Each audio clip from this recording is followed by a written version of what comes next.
Bravo encore à Thierry pour ce premier exposé. J'espère que je vais encore avoir des choses à dire derrière cet exposé magnifique des fibres optiques, mais j'ai essayé d'être un petit peu complémentaire.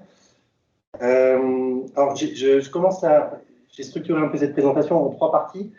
Ça me semblait important quand même de parler de l'Agnon et de la photonique à l'Agnon et en Bretagne. Parce que, comme vous le savez peut-être pas tous et toutes, voilà, il y a une vraie spécialité dans la région, avec beaucoup d'écoles qui ont des spécialités en photonique. On a beaucoup d'entreprises aussi qui embauchent en photonique, donc c'est vraiment une filière d'avenir. Donc, je crois savoir qu'il y a quand même beaucoup de jeunes qui nous écoutent aujourd'hui. Et donc, c'était intéressant, je pense, de leur présenter un petit peu les opportunités de la photonique de manière générale, et puis en particulier à Lannion. Donc, pourquoi il y a eu Lannion aujourd'hui une spécialité dans ce domaine-là? Ça date des télécoms, de France Télécom et du CNET qui s'était installé dans les années 60 pour faire ses recherches en télécommunications. Et puis petit à petit, ça a évolué. Il y a eu beaucoup de startups qui ont été créées dans les années 2000. Et puis maintenant, voilà, on a affaire à un terreau qui est très très important en termes d'entreprise photonique, plus des labos de recherche comme Photon, ça a été évoqué, et puis comme les écoles aussi du BTS à l'école d'ingénieurs. Donc nous-mêmes, PhotoX Bretagne, on est en fait sur ça au niveau breton, on est une association qui donc à la fois regroupe un cluster et un centre de ressources technologiques qui fabrique des fibres optiques spéciales. Et donc la plateforme qu'on gère donc, sur l'avion fabrique donc, des fibres optiques de la simulation jusqu'à la caractérisation. Lorsqu'on veut faire une fibre optique, il faut déjà savoir qu'est-ce qu'on veut faire comme fibre optique. Une fibre optique, il y en a des milliers de types. Et donc, il faut d'abord une première étape donc de fabrication par simulation. Ensuite, on fabrique, une fois qu'on sait exactement ce qu'on veut faire, on fabrique le cœur de la fibre. Donc ça, c'est avec... la fibre, c'est des bouts de verre, donc on fabrique un cœur en verre, bien spécifique. Et puis ensuite, on fait de l'assemblage et du fibrage. Donc là aussi, j'y reviendrai peut-être un petit peu tout à l'heure, mais lorsqu'on fibre une fibre optique, eh bien, on chauffe un bout de verre. Donc vous avez tous vu du caramel chez vous. Quand vous le chauffez, le caramel coule. Eh bien, le verre, il faut imaginer que c'est exactement la même chose. Lorsqu'on chauffe le verre à donc, une température de l'ordre de 2000 degrés, il se met à couler. Et c'est en coulant qu'il s'affine et qu'il devient une fibre optique. Voilà. Et donc, nous, la spécificité qu'on a donc, au niveau de l'Agnon, c'est qu'on fait des fibres avec des trous à l'intérieur. C'est-à-dire que dans le bandeau du bas, vous voyez tout un tas de différents types de fibres optiques. C'est des images au microscope. Donc, comme l'a dit Thierry Chartier tout à l'heure, le diamètre, c'est 125 microns, 200 microns, donc c'est un cheveu. Et donc, si on regarde dans ce cheveu, on voit encore des trous. Donc, vous voyez à peu près le niveau de précision qu'on peut atteindre au niveau des fibres. Et donc voilà, lorsque vous voudrez un petit peu vous installer sur l'Agnon et monter votre start-up, on sera là pour vous accompagner pour développer ça dans un écosystème qui va vous plaire, j'en suis sûr, à côté de la mer en plus. On pourrait faire du surf le week-end et puis faire de la photonique pendant la semaine. Donc, la deuxième partie, après cette brève introduction, je trouve que c'est toujours intéressant de faire un petit peu d'histoire. Et l'histoire des fibres optiques, alors tout le monde pense que les fibres optiques, c'est très récent, hein, on en parle depuis 10 ans, 15 ans, 20 ans. Mais donc aussi Thierry l'a un petit peu évoqué, en fait la fibre optique, ça date de 1842. Alors pourquoi 1842? Parce que c'est la première fois qu'une personne, dans une communication scientifique, indique que la lumière peut être guidée de manière non rectiligne. Donc c'était M. Colladon, et donc il avait écrit une publication à l'époque, et qui avait fait un montage avec un bac d'eau, avec un trou, une source de lumière, et il s'est rendu compte que la lumière qui s'échappait de la source de lumière était guidée par le filet d'eau qui s'échappait du bac d'eau. Donc c'est la première fois que c'était vraiment démontré expérimentalement. Et donc ce qu'il dit en 1842, hein, que voilà, les rayons rencontrent la surface, et puis la lumière circule dans ce jet transparent comme dans un canal. Donc ça, c'est exactement le principe d'une fibre optique. Et donc lorsqu'on... là, ça marche avec de l'eau. Et la même année, quelques pages plus loin, dans la même revue, nous avons monsieur donc, Babinet, qui lui dit qu'il a été au courant de la publication de Colladon juste avant. Il a dit, oui, en effet, ça peut se faire dans l'eau, Mais en fait, ça marche très bien lorsqu'on fait ça avec une tige de verre courbée. Et voilà, donc, quelque part, la fibre optique était née. Alors ensuite, depuis 1842, vous imaginez que ça a un petit peu évolué. Mais on voit déjà en 1895, donc au siècle encore dernier, 2 siècles avant nous, on avait des gens qui parlaient déjà de fibroscope, c'est-à-dire qu'ils voyaient qu'on pouvait transférer une image avec un faisceau de tiges de verre. Donc ça, c'est vraiment le 19e siècle. On voit que dans les années 1930, donc ça commence à évoluer, on continue, on pense beaucoup aux télécoms, mais en fait, c'est vraiment les fibroscopes qui ont tiré au début l'avènement de la fibre. On voulait voir à des endroits qu'on ne pouvait pas voir sans fibre, sans manière de voir de manière déportée. Et donc en 1930, c'est ce qu'il dit encore, il dit voilà, il est possible de transmettre de la lumière de manière non rectiligne, et ça peut être utilisé par des chirurgiens ou comme périscope. Donc déjà, on imagine des applications intéressantes. Et donc, 1954, les premières fibres gainées. Parce que jusqu'à là, comme vous avez pu le voir, on ne parle pas de gaine, en fait, on parle juste de tube de verre, tout simple. Donc finalement, la lumière, elle est gainée, elle est comment dire, transmise et réfléchie à l'interface verre-air. En fait, lorsqu'on une réflexion à l'interface verre-air, il y a des pertes qui sont liées à l'environnement. Et en 1954, il y a des gens qui se sont dit, oui, mais si on mettait une gaine de verre autour de ce cœur de verre, eh bien, on aurait beaucoup moins de pertes. Et donc là, c'est ce qui s'est passé. Donc, ce n'était pas du verre à ce moment-là, c'était du plastique, tout simplement. Donc, ce qui a été démontré, c'est qu'on avait moins de transmission, enfin, qu'on avait moins de pertes lorsque les fibres de verre intègrent une gaine. Voilà. Un matériau d'indice plus faible, donc l'indice a été bien expliqué tout à l'heure par Thierry. Donc la fibre, la lumière est vraiment guidée au sein du cœur de la fibre. Et donc on arrive avec ces fibres gainées à des nouvelles générations de fibroscopes qui sont encore plus avec moins de pertes quelque part. Et on voit vraiment les premières applications. En 1957, on voit sur la diapo un docteur qui regarde déjà au fond d'une gorge avec un fibroscope qui intègre une fibre optique. Et puis ensuite, donc jusqu'à là, elle s'était gainée en plastique, il y avait une gaine en plastique, et donc dans les années 57, il y a eu des brevets, et donc qui ont révolutionné les fibres optiques et qui ont montré qu'il était possible de gainer, comme je disais tout à l'heure, avec du verre. Et donc là, on obtient encore des performances bien plus intéressantes, toujours avec la lumière qui est piégée dans le cœur. Et donc, bon, là, jusqu'à là, c'était plutôt expérimental. Et dans les années 60, on a essayé de comprendre comment la lumière, elle pouvait se propager dans ce cœur.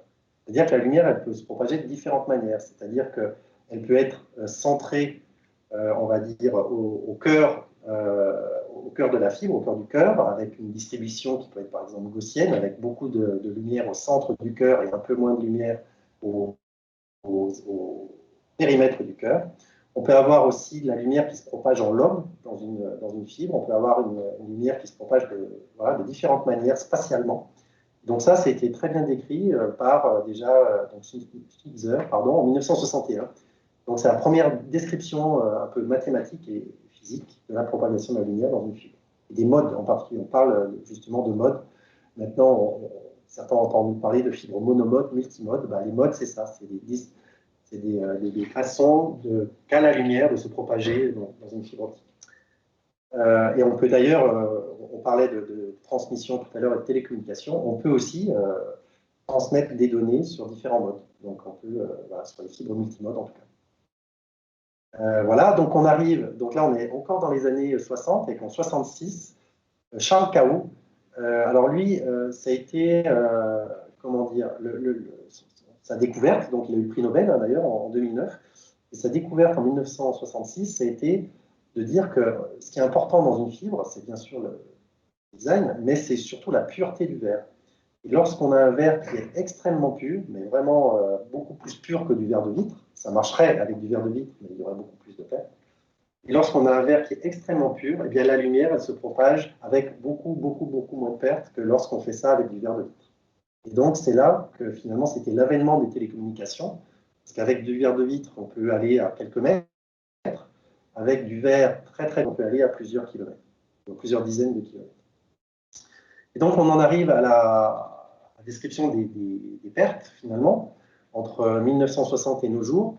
Donc, 1960, on parle de dB par kilomètre quand on parle de perte.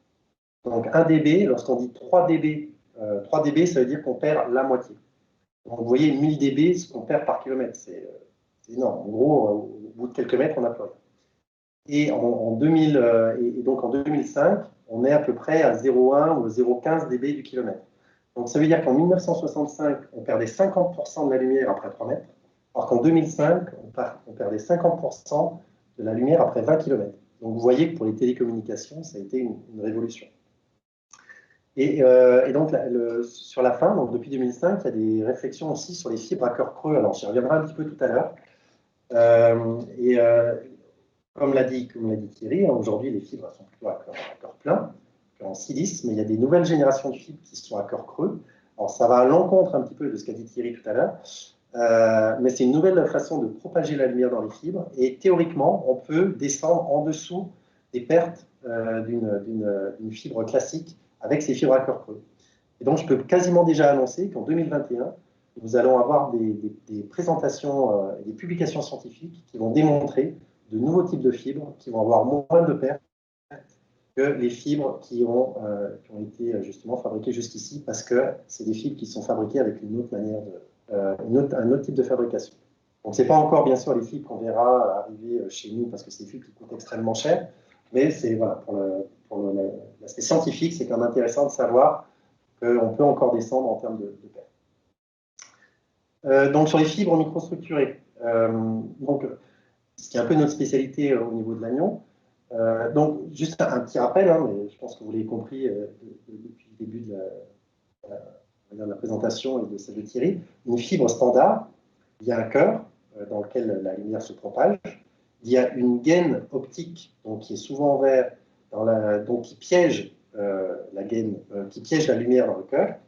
Et on a autour de cette gaine en verre, donc, qui piège la lumière, une gaine en plastique ou en polymère, qui, elle, va être là uniquement pour rendre la fibre plus solide.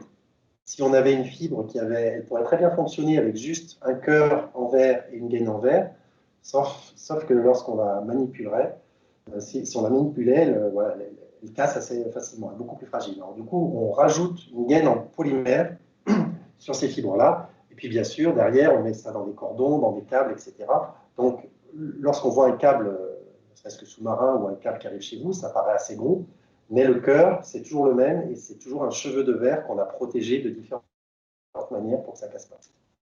Donc ça, c'est les fibres classiques. Les fibres microstructurées à cœur plein, on a toujours un cœur qui est en verre, et par contre, la gaine, c'est une microstructuration de verre et d'air. Alors, comme l'a dit Thierry tout à l'heure, la gaine, pour que ça marche bien, il faut que le cœur ait un indice supérieur à la gaine. Et bien là, le cœur est un indice supérieur à la gaine, parce que la gaine, il faut imaginer que c'est un indice moyen entre de l'air et du verre. Et vu que l'indice de l'air est très inférieur donc au verre, et bien donc on a une lumière qui est confinée dans le cœur de la même manière que si on avait, on va dire, une fibre classique que j'ai appelée standard, toute solide. Et la dernière type de fibre, c'est celle que j'indiquais juste à la fin de ma présentation, là, enfin, sur la diapo précédente, c'est les fibres à cœur creux. Et donc là, la lumière, elle se propage dans le cœur creux. Alors, on pourrait me dire, bah oui, mais c'est n'importe quoi, parce qu'on a vu depuis le début qu'il fallait que l'indice du centre soit supérieur à l'indice de la gaine. Mais en fait, c'est un autre type de mécanisme qui fait que la lumière, elle est propagée dans le cœur.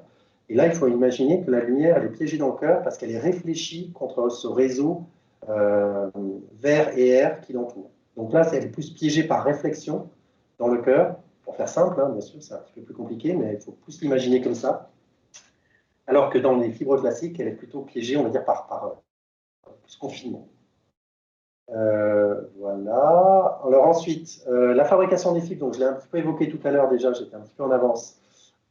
Mais donc on part encore une fois de la conception, donc c'est voilà, devant son ordinateur, il y a des modes, on réfléchit à ce qu'on fait, on fabrique le cœur, on assemble, tour de fibrage. Donc là vous voyez sur la droite un schéma d'une tour de fibrage avec donc une préforme, donc ce qu'on appelle une préforme qui est un tube en verre qui fait voilà, quelques dizaines de centimètres de longueur et quelques centimètres de diamètre. Et c'est ce tube en verre qui est en haut de la tour de fibrage qui peut faire une douzaine de mètres. va être chauffée, et donc le verre va couler le long de ce tour de fibrage, et arriver en bas, au bout des 12 mètres, elle aura à la fois les revêtements en polymère, et on va pouvoir la rouler, parce qu'elle aura refroidi lorsqu'elle est en bas. En haut de la tour, elle est à 2000 degrés, et le temps qu'elle arrive en bas, eh bien, elle est quasiment à température ambiante. Et puis ensuite, il ne reste plus qu'à la caractériser pour bien vérifier que ce qui a été fabriqué correspond à ce qu'on avait visé. Et puis ensuite, il y a l'intégration dans les différents composants que j'expliquerai un petit peu plus tard avec les composants ou les sous-systèmes, donc laser et capteur. Donc, construction du tour de fibrage, vous voyez, typiquement on l'a fait. C'est les sorties de terre, donc c'est ce que j'indique là, d'une pelouse et une tour de fibrage en un an. Là, vous voyez une photo en 2016, donc c'est notre bâtiment. Et un an plus tard, eh bien, on a une tour de fibrage fonctionnelle. Donc, ça ne prend pas beaucoup plus de temps à construire qu'une maison. Et par contre, voilà, il y a des équipements de haute technologie à l'intérieur. Bon, des tours de fibrage, on en a quelques-unes sur l'Agnon. On a surtout donc nous et puis X-Blue Photonics qui fabriquons des fibres optiques. Mais au niveau national, des tours de fibrage, il n'y en a pas tant. Et donc, c'est ce qui fait aussi de l'Agnon quelques endroits un peu spécifiques. Et évidemment, tout autour de ces tours de fibrage, il y a des industriels et des chercheurs qui utilisent ces nouvelles fibres optiques qui sont fabriquées. Et donc, on arrive à la dernière partie donc de cette présentation avec une petite partie application. Donc, la partie télécom, bon, je pense que maintenant, vous avez bien compris. Mais je trouvais intéressant de montrer 4 cas, alors qui sont bien sûr pas exhaustifs, de l'utilisation d'une fibre optique. Donc, ce que vous voyez sur la gauche, c'est donc une fibre optique, une photo de fibre optique vue au microscope. Donc, vous avez 4 types de fibres optiques. Donc là, vous les voyez sur l'écran différentes. Si vous les voyez à l'œil nu, vous verriez 4 fils de pêche. Donc, vous seriez incapable de les différencier. Et sauf qu'elles sont très, très différentes si on regarde dans le détail. Et donc, pour vous montrer qu'elles sont différentes, je vais vous montrer un peu les applications de ces 4 fibres. On peut voir la première, elle va intégrer un laser. Donc ça, c'est la deuxième colonne. Et ce laser, il va découper, il va servir à découper, vu que c'est un laser qui va fournir beaucoup de puissance. Et puis, par exemple, dans ce cas-là, il va découper des smartphones. Donc, il va découper des cartes qui sont dans les smartphones, ou les graver.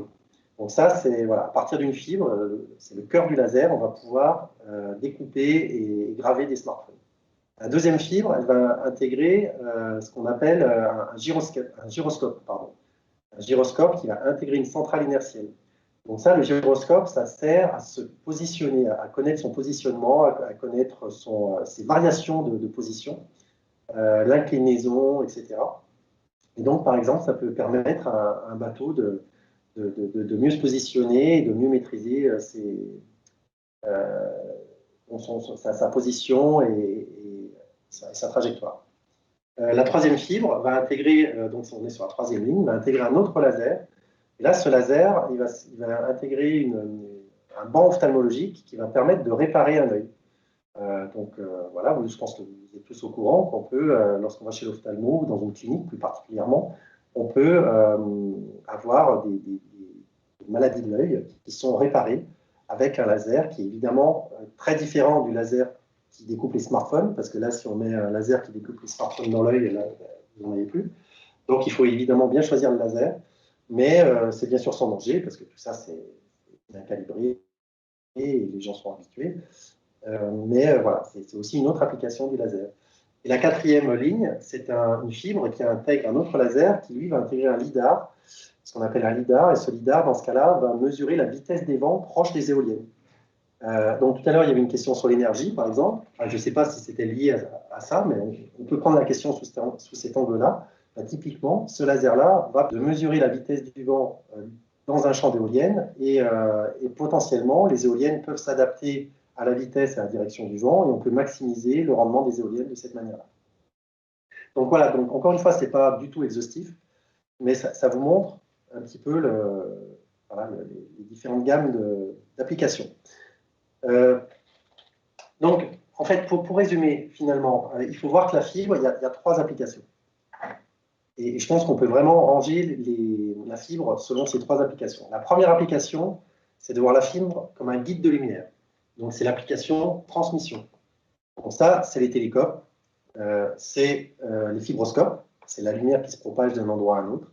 Et ce que j'ai mis aussi, c'est les déports de laser. On peut avoir des lasers, et puis bah, on ne veut pas forcément avoir la lumière à l'endroit où est le laser, on veut avoir la lumière un peu plus loin.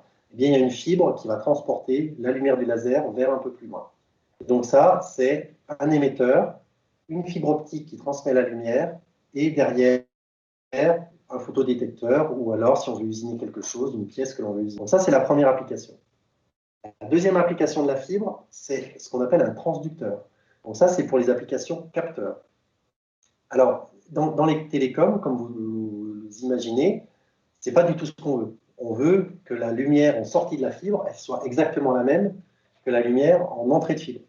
Et lorsqu'on veut faire une application capteur, eh bien, on veut exactement le contraire. C'est-à-dire qu'on veut que l'environnement extérieur modifie la lumière, la propagation de la lumière dans la fibre, et que l'on puisse, en sortie de fibre, mesurer cette modification de la propagation de la lumière pour détecter ce qui a pu se passer en cours de route.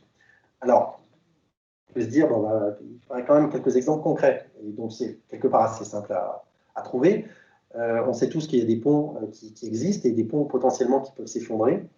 Eh bien, il y a des entreprises aujourd'hui et des chercheurs qui travaillent sur l'instrumentalisation de ces ponts avec une fibre optique.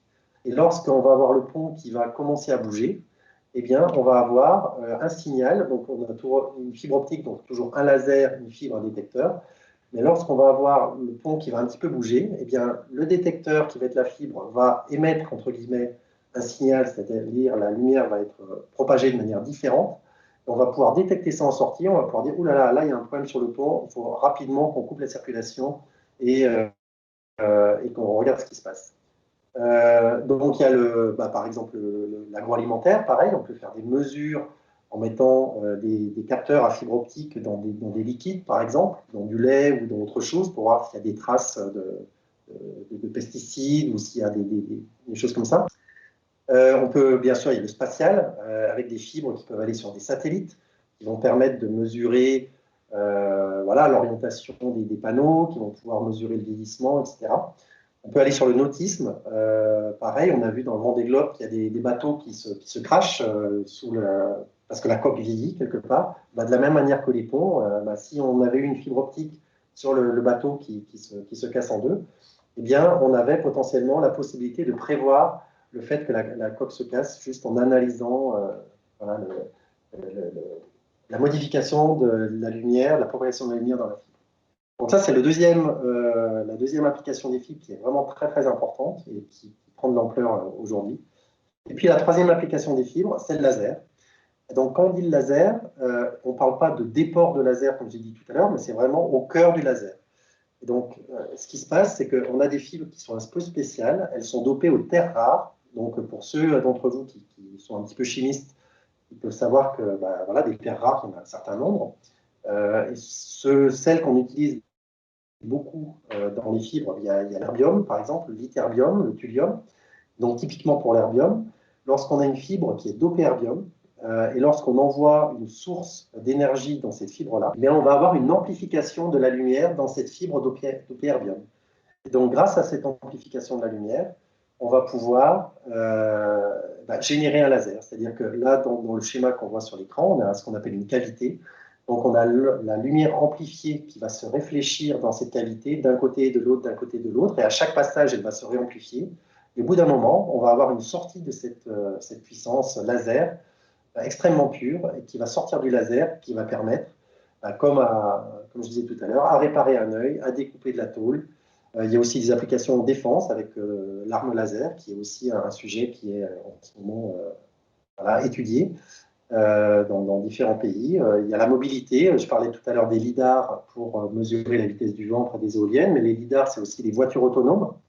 C'est un laser qu'on envoie devant la voiture et qui va, grâce à la réflexion, permettre finalement d'identifier si on a quelque chose, un virage, si on a une autre voiture, si on a un piéton, etc. Donc voilà. Et donc, c'est bien sûr dans les télécommunications aussi, lorsqu'on veut avoir de grandes longueurs de fibres et de transmission, il faut mettre des amplificateurs pour aller entre Brest et entre Lannion et puis New York, eh bien, si on n'avait qu'une seule fibre, ben, même s'il a très peu de pertes, ça ne marcherait pas. Il faut des amplificateurs. Et ces amplificateurs sont faits avec des fibres qui sont dopées erbium et qui amplifient la lumière tous les dizaines de kilomètres. Et je pense que je termine là-dessus avec une fibre optique qui sert toujours dans les prix Nobel. Alors, on a eu la chance de recevoir Gérard Mourou à Lannion donc, au mois de septembre. Alors, c'est passé relativement inaperçu, mais on avait quand même un prix Nobel de physique qui est venu faire un séminaire donc au mois de septembre à Perros-Guirec. Et donc, lui, son prix Nobel, donc il a eu en 2018, c'est pour des travaux qui avaient eu lieu précédemment, évidemment. Et lui, ses découvertes, c'est de faire un laser ultra puissant, avec une certaine architecture de laser. Et ce laser ultra puissant, ben là, on a encore une application de l'énergie. Il peut permettre, par exemple, de transmuter des déchets nucléaires. Donc, c'est-à-dire qu'aujourd'hui, on sait tous qu'il y a des problèmes de déchets nucléaires lorsqu'on veut faire de l'énergie entre guillemets propre avec une centrale nucléaire. Il y a quand même le problème des déchets. Eh bien, si on a un laser suffisamment puissant, un déchet nucléaire qui a une durée de vie de 1000 ans ou de 2000 ans, on peut réduire cette durée de vie en éclatant, on va dire, cet atome qui a cette durée de vie, cet atome radioactif qui a cette durée de vie importante, pour avoir des durées de vie beaucoup moins importantes. Donc ça peut se faire, c'est à l'état de recherche aujourd'hui, hein. On est loin d'y être, mais ça peut potentiellement se faire avec un laser ultra puissant. Une de ces applications qu'il indique aussi, c'est la désorbitation des déchets spatiaux. C'est-à-dire qu'aujourd'hui, tout le monde sait, ou en tout cas, certaines personnes savent que on a tout un tas de déchets aux alentours de la Terre qui sont liés à des bouts de satellites qui ont été soit détruits ou des choses qui gravitent autour de la Terre. Et ça, c'est un gros problème parce que ces déchets peuvent endommager des satellites qui sont tout à fait fonctionnels. Et donc, on peut, au lieu de... Donc, ça crée un souci. Et donc, une des applications des lasers, c'est de désorbiter des déchets spatiaux. Donc, d'envoyer suffisamment de puissance sur ces déchets pour pour les faire bouger un petit peu. Et lorsqu'on les fait bouger, eh ben, ils prennent une autre orbite et puis ensuite ils se détruisent soit en retombant sur Terre ou en étant plutôt en allant vers l'espace. Et puis ensuite, il y a d'autres traitements. Là, il y a le traitement du cancer, par exemple, qui grâce à des hadrons, donc c'est des particules aussi, lorsqu'on éclate des atomes, on a des hadrons, et donc il faut suffisamment d'énergie pour le faire, et il y a des lasers suffisamment énergétiques qui peuvent être potentiellement faits pour traiter aussi ces aspects-là. Donc tout ça pour vous dire, alors j'espère que je ne vous ai pas trop embêté, que ça n'a pas été trop long, que la fibre optique, elle est plus que jamais au cœur des enjeux de demain, qu'il y a encore beaucoup de choses à faire, il y a beaucoup de choses qui ont été faites, il y a encore beaucoup de choses à faire. Donc si vous êtes intéressé par ces métiers-là, eh bien, il faut savoir qu'il y a il y a des écoles qui font ça, il y a des labos de recherche qui font des recherches sur ces sujets-là, il y a des entreprises qui embauchent, qui ont des fois un peu de mal à embaucher sur ces sujets-là, que les filles sont les bienvenues, sachant qu'aujourd'hui, comme le reste de la science, il y a beaucoup de... C'est très masculin, malheureusement, et donc, lorsque vous êtes une fille, vous avez encore quelque part plus de chances d'être prise dans ces domaines pour équilibrer un petit peu tout ça. Donc,